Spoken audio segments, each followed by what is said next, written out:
Viral Anies selamatkan 23,3 triliun rupiah. Saya senang karena kita kembali bisa melaksanakan salah satu program untuk bisa segera memulihkan ekonomi Indonesia. Dalam fokus hari ini tadi ditandatangani perjanjian kerjasama pinjaman kepada pemerintah daerah. Saya senang Pak Anies, Pak Ridwan Kamil yang telah memulai dengan program kerjasama pinjaman ke pemerintah daerah yang memang mengalami dampak yang luar biasa akibat COVID ini. Pengelolaan sampah ini juga salah satu yang saya betul-betul ingin dorong dan untuk bisa ditangani. Saya senang hari ini akhirnya ditandatangani untuk tadi Pak Anies juga berbisik minta di DKI segera, jadi mohon terutama termasuk juga Provinsi DKI Jakarta.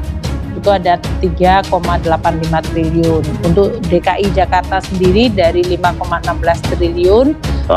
Ini yang harus diluruskan. Sebenarnya dengan sudah adanya wakil gubernur saat ini, Staf Sri Mulyani buka suara. Beragam isu kerap beredar di Twitter. Terbaru ada isu di media sosial tersebut yang mengatakan mantan Gubernur DKI Jakarta, Anies Baswedan, disebut berhasil selamatkan uang negara 23,3 triliun rupiah. Namun, Kementerian Keuangan atau Kemenkeu membantah narasi yang menyebut Anies Baswedan menyelamatkan kelebihan tunjangan profesi guru atau TBG sebesar 23,3 triliun rupiah. Adapun kejadian ini berlangsung tahun 2016 saat Anies Baswedan masih menjabat Menteri Pendidikan dan Kebudayaan. Akun Twitter yang dirahasiakan namanya adalah yang pertama menarasikan Anies Baswedan selamatkan uang negara 23,3 triliun rupiah. Dalam tulisannya disebutkan bahwa kelebihan anggaran TKD disebabkan kesalahan Kemenkeu yang mentransfer kebanyakan. Staf khusus Menteri Keuangan Justinus Prastowo mengatakan kelebihan anggaran terjadi karena target sertifikasi guru yang disampaikan Kemendikbud ke Kemenkeu tak mencapai target. Padahal bendahara negara mengalokasikan anggaran berdasarkan data Kemendikbud. Nah, di tahun 2016 hasil rekonsiliasi menemukan bahwa target jumlah guru bersertifikasi tidak tercapai sebagaimana data yang disampaikan Kemendikbud sebelumnya, sehingga anggaran TPG ternyata berlebih alias over budget sebesar 23,3 triliun rupiah, tulis Prastowo. Akibat itu Kemendikbud menyurati Kemenkeu bahwa ada kelebihan anggaran yang ditransfer ke pemerintah daerah untuk pembayaran tunjangan profesi guru.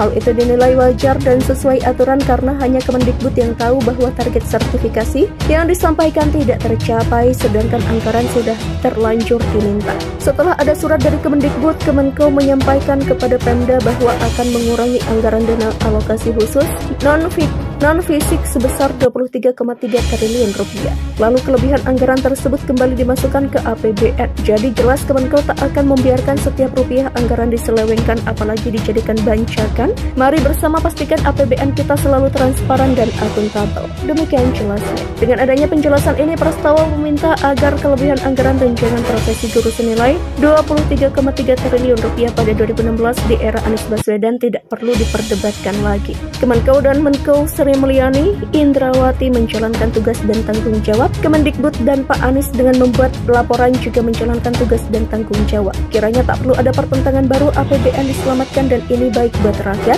Hormat untuk Sebagai informasi, tunjangan profesi guru diberikan pemerintah sebagai bentuk penghargaan atas profesionalitasnya.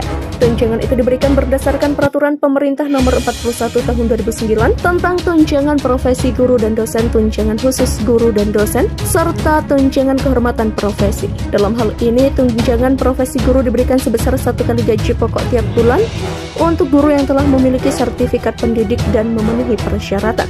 Data jumlah guru yang bersertifikasi berhak atas tunjangan profesi guru diperoleh Kemenkeu dari Kemendikbud. Berdasarkan data tersebut, Kemenkeu menyiapkan alokasi anggarannya dalam APBN dan mengalokasikannya melalui DAK non-fisik kepada Pemda untuk dibayar ke masing-masing guru.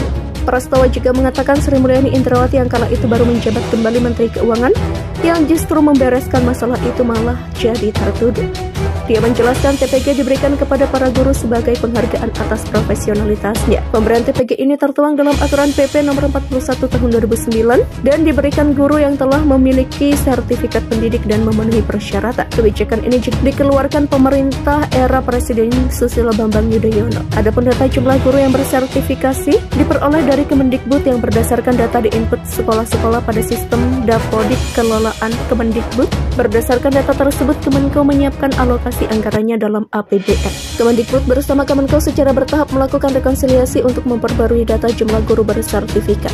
Hasilnya ditemukan bahwa target jumlah guru bersertifikasi tidak tercapai sebagaimana data yang disampaikan Kemendikbud sebelumnya, maka itu ditemukan juga anggaran TPG berlebih sebesar 23,3 triliun rupiah. Melihat kelebihan itu, tutur prastawa Kemenko kemudian melakukan penyesuaian DAK non-fisik berupa TPG sebesar 23,3 triliun rupiah.